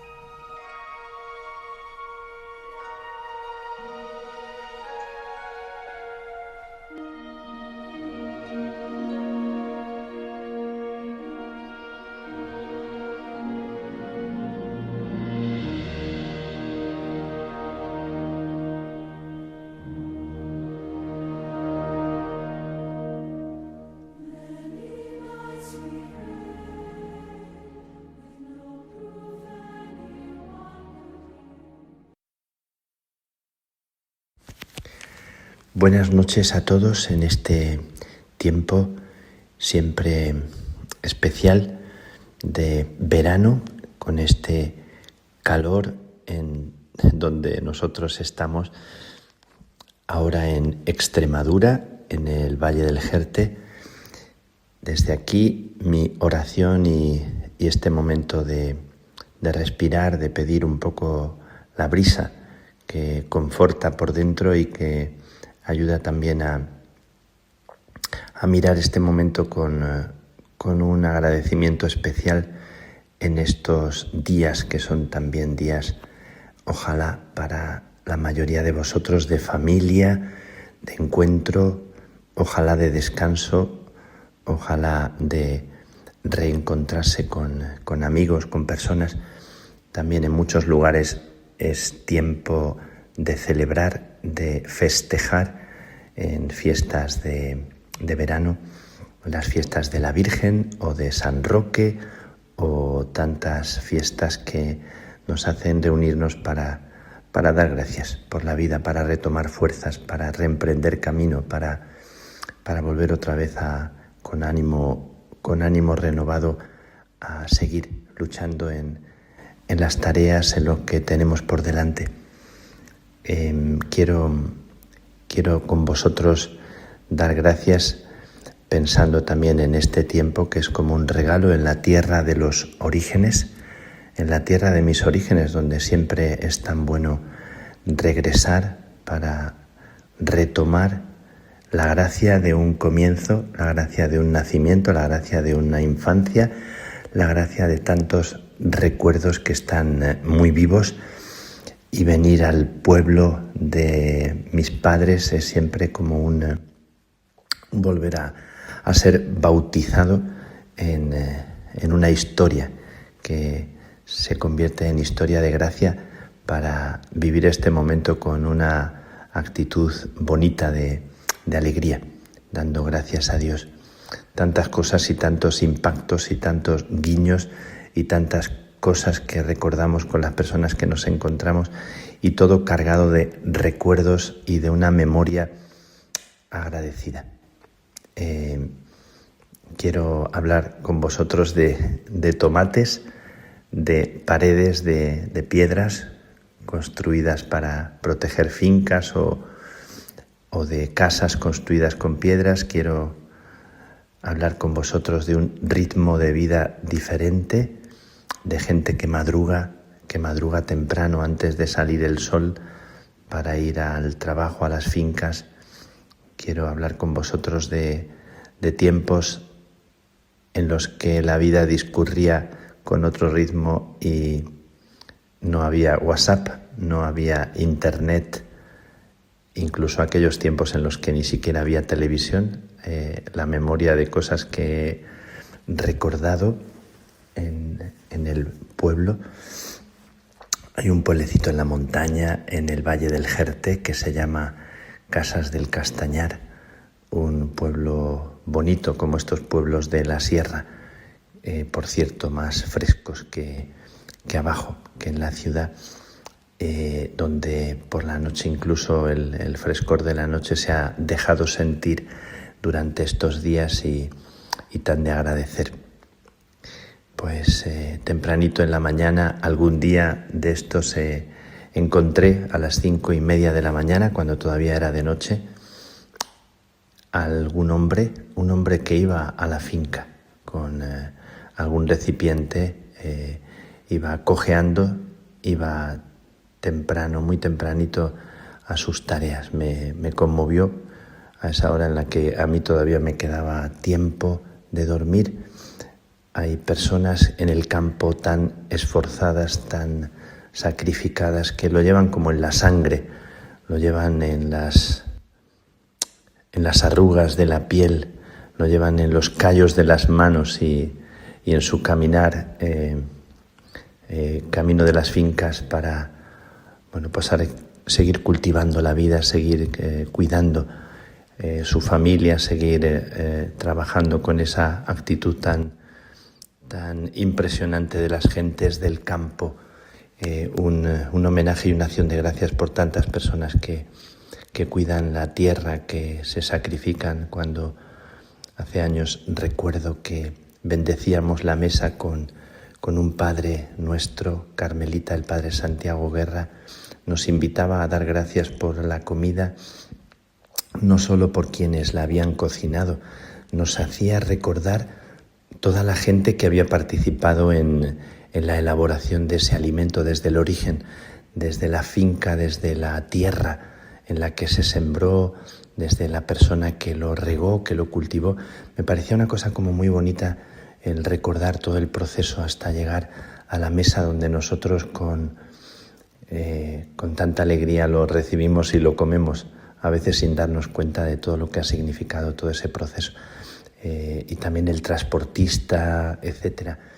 Me parece tan hermoso tener una actitud de agradecimiento con el recuerdo de todas las personas que han intervenido en la elaboración, en el proceso de que nosotros podamos tener un alimento en la mesa, saborearlo con ese espíritu de agradecimiento. Bueno, recordaba con ese hombre que no sé quién es, que caminaba cojeando en la mañana temprano hacia la finca o hacia algún trabajo, agradeciendo a tantas personas que por mí han madrugado, que por mí se han levantado tempranito en la mañana, recordando a nuestros ancestros en esta tierra. Se oye también tempranito los tractores, el ruido de motores que van ya a las fincas, aunque en este tiempo menos frecuente, imagino, pero siempre cuidando la tierra. Y recordaba también a mi cuñado, que ahora metido a hortelano ha sembrado tomates, patatas y tantas cosas en la finca y la cuida con mimo. Me recuerda a las personas que aunque no sea su oficio de origen y se dediquen a ello, también tienen este arte tan bonito de cuidar la tierra, de preocuparse, y luego lo ves también en la mesa, cuando te sientas y ves los tomates o ves los productos de la tierra que con tanta alegría regalan a una persona o a otra. Me parece precioso esta liturgia de cuidar la tierra y de sembrarla, de regarla, de preocuparse con mimo, de darle vueltas a la tierra y de dejar que los frutos de la tierra, que saben mucho más ricos cuando son sembrados por uno mismo. Y también hemos visto una pared construida por personas que no trabajan en la construcción de paredes, pero que se ha levantado porque era una pared caída. Me ha parecido como muy bonito pensar en un padre de familia que con sus hijos reconstruye una pared y la levanta acoplando. Siempre me ha admirado mucho el arte de las personas que construyen casas al modo antiguo, con piedras bien colocadas y paredes de esas de las fincas que saben los hombres y las personas que las hacen acoplar también cada piedra, y cada piedra es valiosa y es útil cuando está bien ubicada. Me parece todo un arte, ese arte que también todos nosotros necesitamos, de saber valorar a cada persona y ubicar a cada persona para construir algo. Entonces me quedo también admirado ante esas paredes del pueblo, de las fincas, construidas por personas más expertas o menos expertas, pero que protegen, que cuidan, que circundan las fincas y y en cada una de ellas personajes anónimos de esta época o de otras épocas. Y de otra época quiero hablaros también porque mi hermana ha tenido el gusto de mostrarme el armario con tesoros escondidos en sus cajones. Ha habido un rato que me ha estado abriendo cajones y he descubierto la maravilla de tiempos antiguos que ella guarda como un tesoro precioso, con telas y puntillas y encajes de bolillos, y telas que algunas son de hace más de 50 años, más de 60, incluso puede ser que algunas hasta de 100 años, porque hablan de abuelos, de bisabuelos, y como aquí en los pueblos hay tantas cosas que son recuerdos de, como tengo yo aquí en la casa del pueblo cerquita, el Moisés, en el que a mí me pusieron cuando yo era recién nacido, y la cuna que utilizamos, y bueno, estas cosas que cuando las ves te quedas como muy, muy sobrecogido, agradeciendo la vida, agradeciendo. Bueno, pues ese armario en el que se abre con tesoros de esos que recuerdan horas y horas y horas de trabajo con paciencia infinita. Bueno, en aquel tiempo no había otras distracciones y no imaginamos la cantidad de horas de una tela de esas, de encaje, con tantas puntadas, que nos recuerda a otro ritmo de vida, ¿verdad? Yo me acuerdo de pequeñito del pueblo, de la gente sentada en la calle conversando, de las puertas abiertas de las casas donde no había timbre y se daba una voz para llamar a la abuela María o al abuelo Felipe o a quien fuera, de un pueblo en el que la gente conversaba. Es verdad, también jugaban a las cartas, también la gente tenía tiempo, otro ritmo de vida que parece que el pueblo te recuerda, con una pausa que no está exenta de esfuerzo, de trabajo, de perseverancia y de no pocas dificultades en medio de enfermedades, de situaciones complicadas. Pero me parece que nos recuerda también algo que necesitamos recuperar.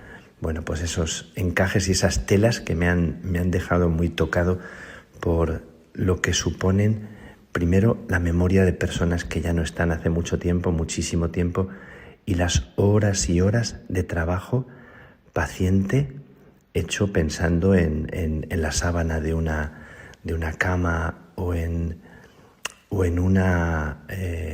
un encaje hecho para una mesa, camilla, o qué sé yo, ¿verdad? Bueno, dando gracias por lo que significa la vida paciente de tantas personas que sin hacer ruido ya han pasado a ser parte de una historia que poquito a poco se va como perdiendo, porque ya cuando pensamos en los bisabuelos, tatarabuelos, todavía recordamos cuando vamos al pueblo y recuerdo, y os invito a recordar a todas las personas que no conocimos y que forman parte del tejido, de las puntadas que la vida ha ido dando para traernos a lo que ahora somos, como un regalo, una acción de gracias. Me parece que muy bonito lo que decía en estos días la liturgia con el profeta Ezequiel, el cuidado de Dios de nosotros desde que nacimos, ¿no? Envueltos en sangre, en pobreza, en fragilidad, en suciedad, y cómo fuimos lavados, limpiados, cuidados, vestidos con cariño cuando pensamos en tan recién nacidos que hemos sido todos, y parece que nos olvidamos jugando a ser mayores. Así que hoy, desde aquí, desde la tierra de los orígenes, desde estos bancales de árboles antiguos y árboles nuevos, me sobrecoge también las plantaciones de árboles nuevos que algunas personas con tanto cariño renuevan algunas fincas donde hay arbolitos pequeños, pensando en el futuro, renovando una historia que viene de tanto tiempo, tan ancestral, y que se renueva en cada persona que ahora con ilusión planta un arbolito pensando en una fruta que comerán sus hijos.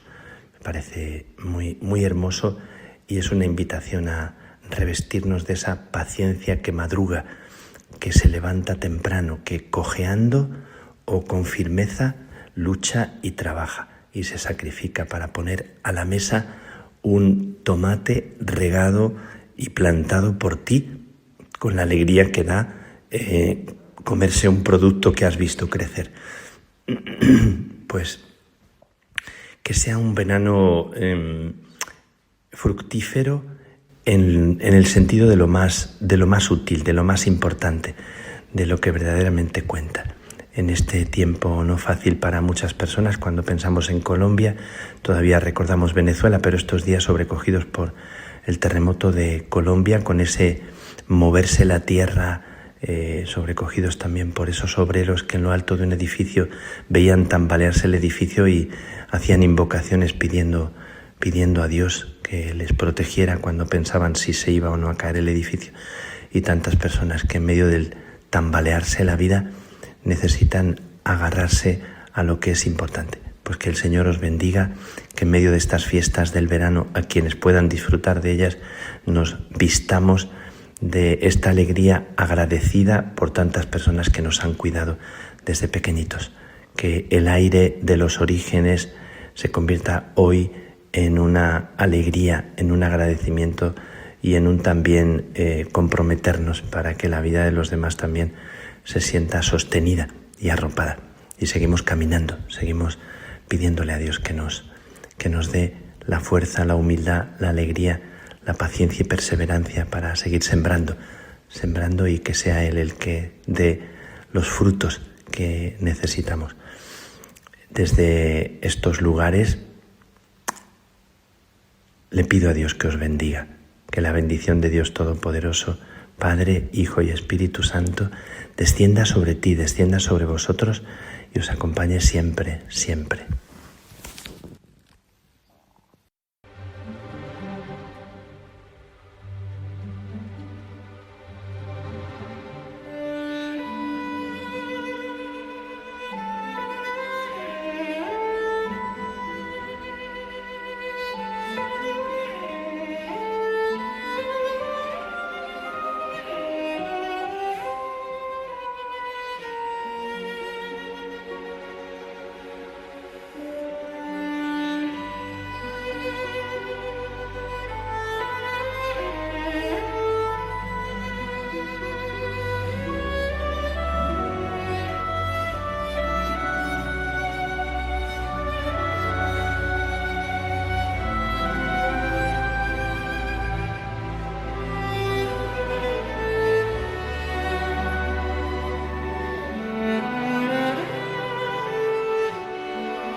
En Jesús en su tierra, Cayetana nos habla de las obras que han comenzado de preservación de la Capilla de la Natividad en Belén.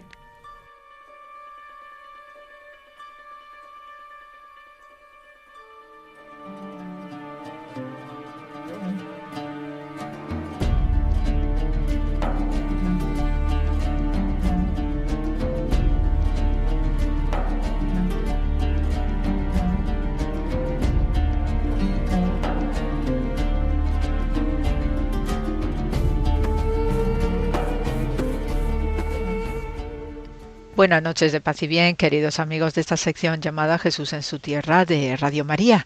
Y bien, pues esta semana tenemos noticias muy especiales. Por un lado, pues hemos estado leyendo, por lo menos en estas 2 últimas semanas y algo, pues los textos bíblicos relacionados con el profeta Samuel, también los relatos relacionados de este mismo profeta Samuel con el establecimiento de la monarquía de Israel, el ciclo de Shaul, también el tema de David y Goliat y una serie de cuestiones que ahora ya en estos días ya estamos entrando en lo que es la monarquía davídica y curiosamente para los que nosotros estamos leyendo de este ciclo de Samuel y particularmente me centro en lo que es el pasaje del duelo singular, el combate singular que hay entre David y el gigante Goliat, que según dicen los textos bíblicos se debía medir pues tranquilamente unos 1,83 m, pues imaginaos, ¿no?, la diferencia entre la estatura, la fuerza, un hombre de guerra como era Goliat frente a este humilde pastorcico que tanto nos ilustra a través de su poética de los salmos y particularmente el Salmo 23. Pues curiosamente en este mes que todavía, y yo como soy una clásica, pues sigo celebrando la Navidad hasta la fiesta de la Candelaria, ¿no?, que se produce esta purificación de María, de la cuarentena, también la presentación del bebé Jesús en el templo, pues a lo largo de este mes de enero también tenemos otras tradiciones cristianas de celebración navideña. Tenemos el 6 de enero, la celebración de los ortodoxos griegos, y el 19 de enero es la tradición armenia. Por algo, pues tenemos instaurado toda una serie de celebraciones cristianas que arranca con la parte católica el 25 de diciembre, luego tenemos estos otros hermanos cristianos de Oriente que también tienen sus calendarios en función de qué modelo, ¿no?, cronológico uno está utilizando. Ya sabemos que en Oriente pues se manejan con el calendario juliano y nosotros con el gregoriano. Por eso pues las celebraciones que también se están haciendo desde el punto de vista oriental cristiano pues son enormemente extraordinarias, muy relevantes, muy significativas, y ello pues también nos da una dimensión de lo que es la devoción, la piedad, y que coincide afortunadamente con lo que va a ser el inicio en estos días ya de la, digamos, la tercera etapa de la restauración de la Basílica de la Natividad de Belén, que se va a centrar en el lugar de la gruta misma de la Natividad. Y esto sí que es un proceso también muy bonito, porque no solamente por lo que se representa el lugar, sino que precisamente por todo lo que se está confirmando a través de estos trabajos de restauración y mantenimiento que se llevan haciendo desde el año 2013. También este monumental trabajo que se lleva haciendo en la Basílica de la Natividad de Belén, pues va acompañándose de, en paralelo, los trabajos también de restauración, mantenimiento y preservación del Santo Sepulcro de Jerusalén. Tenemos estos dos puntos emblemáticos para lo que es la cristiandad, nacimiento, crucifixión, y por tanto los trabajos que se llevan haciendo en paralelo en estos dos lugares pues son esenciales también para preservar el legado, la memoria histórica de lo que es la Tierra Santa, con toda la dimensión histórica, religiosa, de salvación que nos acompaña desde hace miles de años. Entonces, precisamente ya se ha comunicado oficialmente que comienza esta tercera fase de restauración y curiosamente pues estamos manejando también el número 3. Todas estas cuestiones de la numerología sagrada, la gematría, como a veces me habréis oído comentar, pues también indica algo significativo, ¿no? Tenemos en nuestro refranero popular, en nuestras expresiones más, digamos, cotidianas, el decir no hay 2 sin 3, pues precisamente el hecho de que el colofón de la restauración y conservación de la Basílica de la Natividad se dé también en la gruta, precisamente donde van a estar allí viviendo durante un tiempo la Sagrada Familia, pues también nos da una dimensión extraordinaria de lo que es un itinerario también más profundo a través de estos trabajos de mantenimiento, porque no solamente estamos hablando de lo que es una estructura material. Es una estructura que no es, perdón, que no es cualquier materialidad. Y hay algo que también nos interpela a nosotros, porque desde el 2013 que llevan realizándose estos trabajos de refuerzo, de consolidación, de preservación, pues también es una manera para que nosotros también caminemos en conjunto con estos trabajos de mantenimiento, de preservación de la materia del edificio sagrado, para que nosotros sigamos también ese mismo proceso de regeneración, de restauración, de sanar aquello que está decrépito, que está erróneo. Y esto también viene parejo con lo que es nuestro trabajo como arqueólogos, como conservadores, como mantenedores de toda una tradición bíblica que se manifiesta a través de estos edificios sagrados. El edificio de la Basílica de la Natividad, y precisamente gracias a estos trabajos que se están realizando durante todos estos años, pues nos confirma también todas las etapas arquitectónicas.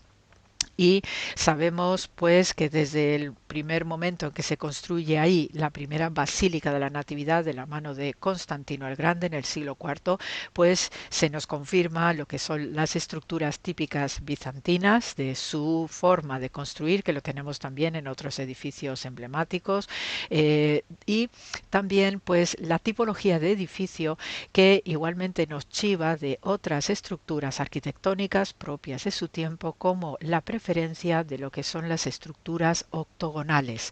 Las estructuras octogonales forman parte, ¿no?, de lo que son las primeras arquitecturas, ¿no?, bizantinas. Suelen ser edificios, ¿no?, que tienen las 8 paredes. Suele tener un remate habitualmente en una rotunda, en una especie de semicúpula, y esta va a ser la, digamos, la tipología de, digamos, arquitectura temprana, pues para que los fieles vayan, los devotos vayan a un nivel pues sencillo, porque también heredado del mundo romano tenemos la gran estructura basilical que sí se sigue viendo en diversos puntos de lo que era el antiguo Imperio Romano, y ese tipo de edificios pues luego se transfirió a la cristiandad para crear esos edificios también dedicados a la consagración de una Virgen María, de los Cristos Pantocrátoros que vemos habitualmente, y con una riqueza de mosaicos extraordinaria. Entonces, en esta Basílica de la Natividad de Belén, pues teníamos la combinación de estos dos formatos. Había un espacio precedente por donde va accediendo los fieles, que es el nártex. Luego tenemos lo que es la basílica propiamente dicha, que son 3 espacios, digamos, rectangulares con su columnata, y luego donde está en el caso particular de Belén, pues allí la primera estructura bizantina tenía una estructura octogonal justo encima de la gruta, y el modo que se tenía de contemplar la gruta de la Natividad por ese entonces no era bajando a la cueva como nosotros lo estamos haciendo en nuestro presente. Quienes hayan estado por allí puede bajar a la cueva, tiene sus devociones, y eso se hace a través de unas escalinatas, ¿no?, que están flanqueando lo que es la gruta de la Natividad, y esas estructuras que también forman parte de lo que es la arquitectura paleocristiana, pero el modelo actual lo tenemos a partir especialmente de los cruzados, a partir del siglo XI, XII, esas son las fechas redondas para este periodo cruzado. Mientras en este primer modelo basilical de la Gruta de la Natividad, pues había esta estructura octogonal con un agujero en el centro, y tú desde arriba pues podías ver hacia la parte inferior esa cueva de la Natividad. Otra cosa es que hubiera rituales donde accedían los sacerdotes, y entonces todos participaban contemplando desde lo alto o desde algunos laterales, podían contemplar ese espacio de la gruta con todos los servicios religiosos que iba haciendo el sacerdote. Ya pues un tiempo más adelante tenemos en el siglo VI que el emperador Justiniano pues va a modificar sustancialmente lo que es esta Basílica de Constantino del siglo IV, y no solamente la zona, digamos, basilical central, van a expandirse a los laterales y van a tener más naves, y por eso pues aumenta las columnatas, y esa es la estructura que uno puede ver hoy en la actualidad, Y luego en la zona donde está la gruta, ahí sí que hay un cambio radical. Ahí desaparece lo que es esta estructura octogonal, aunque se observa en algunos sitios pues cuál es la planta, ¿no? Cuáles son algunas de las esquinas de este octógono. Y entonces lo que hace es abrir 3 ábsides, que es lo que podemos ver en nuestro presente, y ya cambia radicalmente la configuración con estas escaleras que se pueden descender y se pueden ascender para ir entrando en lo que es la gruta propiamente dicho, ¿no? Ya después, pues toda esa zona donde están estos 3 ábsides y donde está el altar mayor de la basílica, pues eso pertenece, ¿no?, al dominio, digamos, de los ortodoxos, los cristianos orientales, los armenios, los griegos, y luego pues también va a participar en todo este espacio sagrado, pues lo que es la custodia franciscana. Esas son las 3 denominaciones principales que tutelan lo que es la Basílica de la Natividad de Belén. Gracias pues a todos estos trabajos que ya os digo, llevan dándose desde el 2013, pues se nos confirman muchos detalles, ¿no?, acerca de la tipología de esta estructura, que debido a que los fieles iban aumentando en número y sobre todo en la época del emperador Justiniano, pues claro, se tuvieron que hacer una serie de modificaciones y después con el tiempo también el tejado, que tiene un tejado de artesonado de madera, que sí se sabe que para el tiempo que llegaron los cruzados, a partir de este siglo XI, XI-XII, como os comentaba antes, pues sí que sabemos que allí estos cruzados sí que hicieron una renovación importantísima de este artesonado del techo, porque sí que había importantes daños, ¿no?, que por lo mismo que son techos de madera, pues claro, cuando cae lluvias o a veces la nieve, que también cae de vez en cuando en Belén, pues iba deteriorando la estructura, y por eso los cruzados al final tuvieron que renovar no solamente los techos, sino que también crearon un concepto de fortaleza militar en toda la Basílica de Belén, que es lo que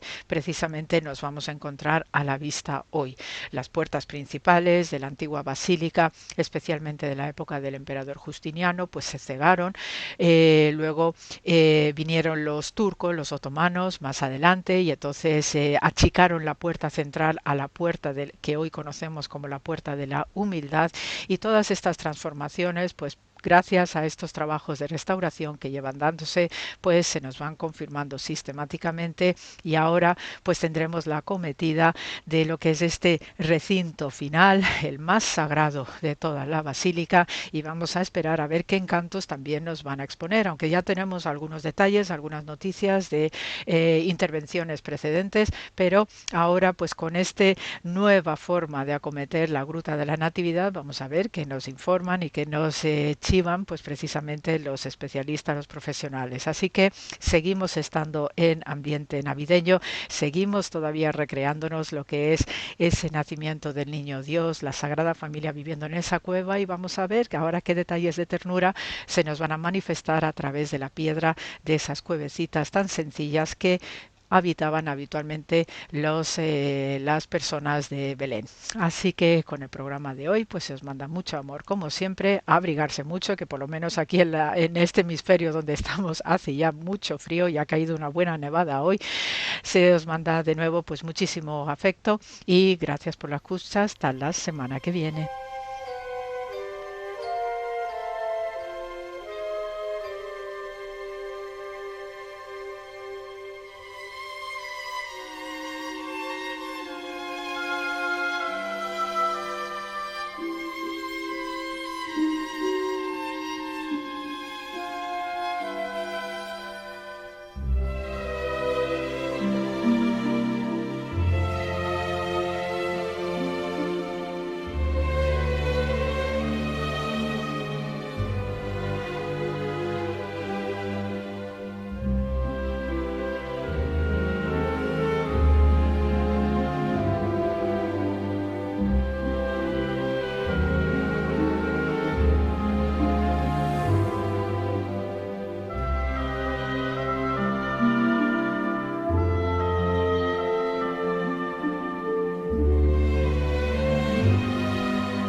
Y entre tú y yo vamos a celebrar los 150 años de la Compañía de Santa Teresa de Jesús, que fue fundada un 23 de junio de 1876 con la hermana Carmen Pérez y José Manuel Palomeque.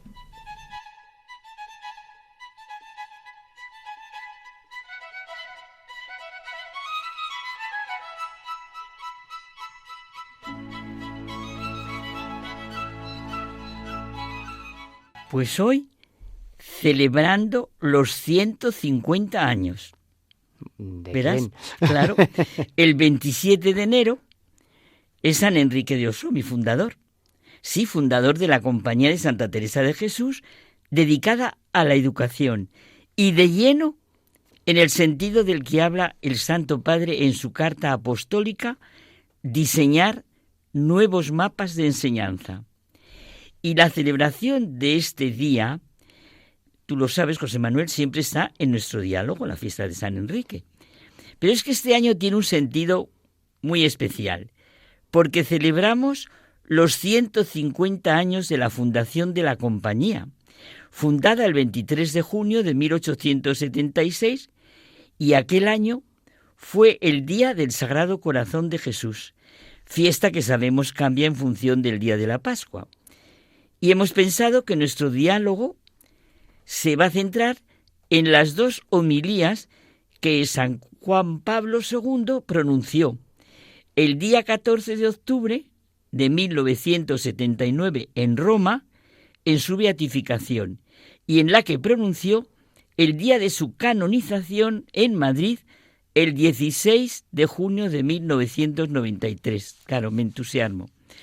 Como un gran apóstol, ha sido visto y sentido, juzgado y valorado por todos los que se han acercado a él desde distintas perspectivas. Catequista genial, escritor, periodista, pedagogo, iniciador de revistas y periódicos muy oportunos en momentos críticos, organizador de peregrinaciones, teresianista entusiasta y contagioso, fundador de movimientos de apostolado y, como decíamos hace un momento, fundador de la Compañía de Santa Teresa de Jesús, insisto, dedicada a la educación. Un hombre profundamente práctico y conocedor de la persona y de la sociedad. También ha sido definido como el amigo fuerte de Dios, que es lo que quería que fuéramos todos, o un contestatario leal. La trascendencia de su labor como catequista y sus numerosos escritos, como el Libro de los Amigos de Jesús o la Guía Práctica del Catequista, hizo que en noviembre de 1998 la Sagrada Congregación lo declarara patrono de los catequistas españoles. Me alegro de este recuerdo. San Enrique vivió del amor a Jesucristo y a la Iglesia, que fue pues lo propio de Santa Teresa. Con San Pablo aprendió que perseguir a la Iglesia es perseguir a Cristo, y que amar a Cristo es amar a la Iglesia, porque la Iglesia es vida, es la vida de Cristo y de todos, es la comunión de los santos. Mira, la beatificación fue precisamente el 14 de octubre, y no por casualidad. La casualidad, la suerte, la coincidencia, el destino, no existen.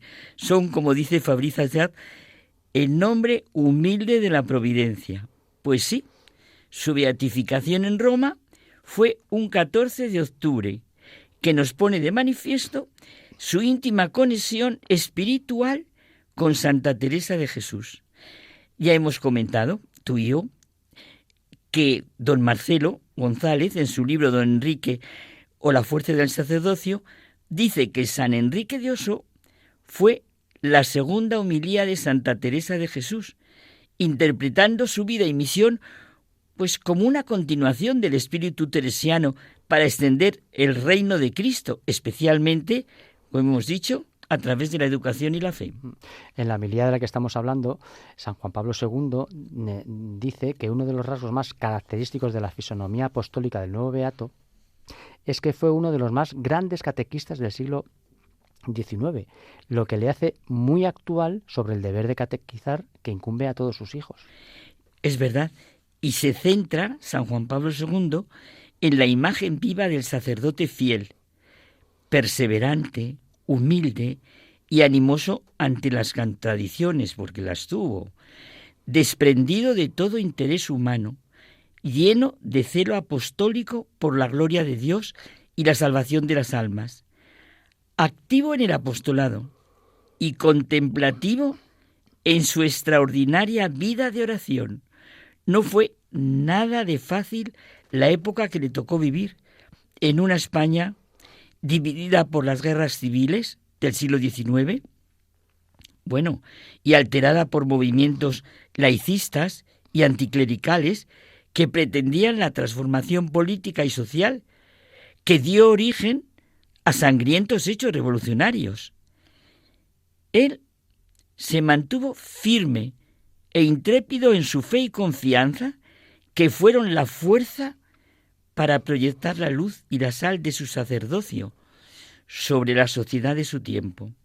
Tenía clara conciencia de lo que era su misión propia como hombre de la Iglesia, a la que, insiste San Juan Pablo II, amaba entrañablemente. Seré siempre de Jesús, su ministro, su apóstol, su misionero de paz y de amor. Los 30 años de su vida sacerdotal dieron lugar a un continuo desarrollo de movimientos apostólicos, viviendo una impresionante confianza en Dios. Su vida fue una vida vivida de oración continua que nutría su vida interior y configuraba todas sus obras, ¿verdad? Sí, me encanta que haya recordado esto San Juan Pablo II. Vivió la oración y así lo comunicaba como trato de amistad con quien sabemos nos ama, que decía Santa Teresa. Este trato es el medio necesario para vivir en verdad y crecer en la conciencia de ser hijos de Dios y crecer en el amor. La homilía, de verdad, es completamente un retrato suyo. Lo ve un apóstol y pedagogo de la oración, que enseñó a orar con su obra del cuarto de hora que decías tú de oración, pero lo recuerda el Papa: dadme un cuarto de hora de oración y os daré el cielo. Este fue el secreto de su gran vida sacerdotal, lo que le dio alegría, equilibrio y fortaleza en todas situaciones y dificultades. Y para acabar con esta primera homilía, señalamos lo que señala ya al final San Juan Pablo II. Su obra predilecta fue la fundación de la Compañía de Santa Teresa de Jesús, con la que quería penetrar en el corazón de la familia, servir a la sociedad en una época en que la capacitación cultural empezaba a ser indispensable. Bueno, pues la homilía de la canonización fue, como hemos dicho, el 16 de junio de 1993, y otro guiño de Dios, que diría el padre Miguel Márquez, a los 2 días de la fiesta del Sagrado Corazón de Jesús.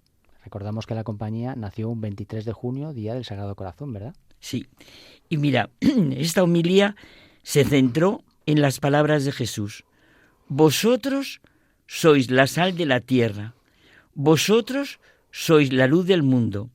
Claro, los santos solo tienen que existir. Su existencia es una continua llamada al encuentro con el Señor. Son ejemplos vivos del llamamiento y la vocación que mueve a la humanidad hacia la trascendencia, a la plenitud del amor, al bien, a la belleza. Destacó su carisma para la evangelización, la educación, su amor a la Virgen María, por la que sentía, y así lo inculcaba, que era nuestra guía, siempre de la mano de la Madre. Lo presentó como un modelo de santidad sacerdotal y apostólica en la Iglesia, especialmente para los jóvenes y la prensa, invitando a abrirse a Cristo y no tener miedo. Esa invitación tan constante en San Juan Pablo II y con la que empezó su pontificado. No tengáis miedo a abrir las puertas a Cristo. Es que, Carmen, es que es vital siempre, en todos los tiempos y momentos, sentir y vivir que Cristo es nuestro camino, nuestra verdad y nuestra vida, ¿eh? Claro, por eso, como recuerda el Papa, Pensar, sus palabras de nuestro fundador, de San Enrique, pensar, sentir, amar como Cristo Jesús, obrar, conversar y hablar como Él, conformar en una palabra toda nuestra vida con la de Cristo.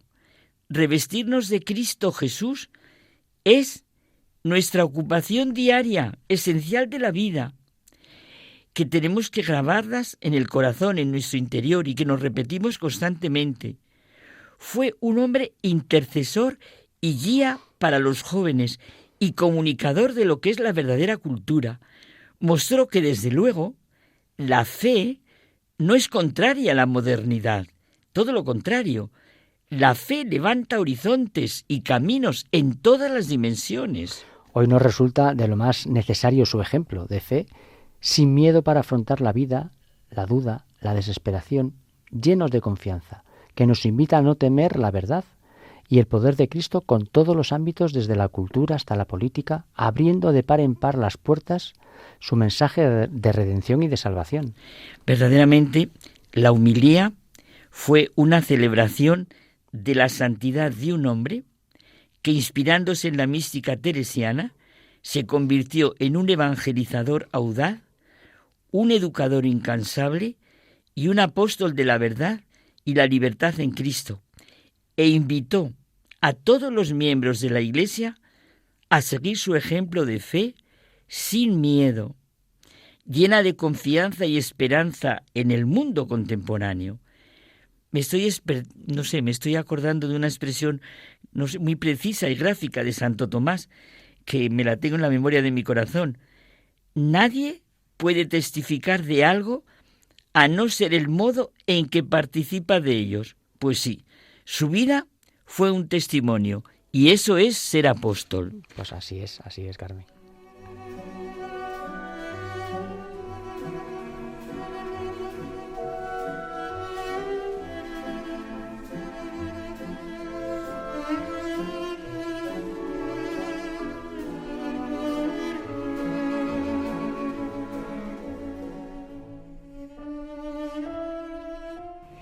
Nos vamos a despedir hasta el próximo programa. Quiero agradecer a todos nuestros oyentes que nos sigan cada viernes y a este fantástico equipo que compone el programa. Muchas gracias por estar ahí, y ya sabéis que podéis escribirnos también a una dirección de correo electrónico de muchagentebuena@radiomaria.es y descargaros nuestros podcasts en la página web de Radio María. Que tengáis una feliz semana. Gracias por estar ahí.